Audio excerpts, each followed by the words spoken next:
भर क्लासमध्ये जर त्याचा गळा कापत असतील तर शिक्षक झोपले होते का? एका मुलाचे 70-80 हजार रुपये घेतात किंवा 50,000 रुपये त्याच्या मम्मीला माहिती आहे, कारण मी त्याच्या मम्मीच्या अकाउंटवर पैसे पाठवायचो आणि ती क्लासमध्ये भरायची. निम्मे पैसे भरलेले, त्याचे निम्मे राहिलेत अजून भरायचे. एवढे पैसे भरून सुद्धा मुलांच्या सुरक्षेत सुरक्षा काय मुलांची? काय म्हणजे काय आता तुम्ही सांगा, मुलांची सुरक्षा काय? आज भर क्लासमध्ये जर त्याचा गळा कापत असतील तर शिक्षक झोपले होते का? जे क्लास गणिताचे सर होते, त्याचा गणिताचा तास होता, ते झोपले होते का शिक्षक? भर क्लासमध्ये तो 15 मिनिटं लेट आला, पोरगा वाटतं काहीतरी, मला त्याच्या मित्राने सांगितलं का, मला तो लेट आला 15 मिनिटं, 3 दिवसापूर्वी त्याला मारहाण झालेली. लेट आला तो पोरगा आणि त्याच्या मागे येऊन बसला, त्याच्या डोक्यात मारलं वाटतं पहिल्यांदा काहीतरी, नंतर गाड्यावर वार केला, नंतर पोटावर वार केला.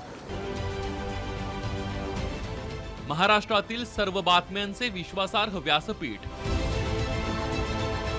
सकाळच्या सर्व सोशल मीडिया प्लॅटफॉर्मला लाईक, फॉलो आणि सबस्क्राईब करा.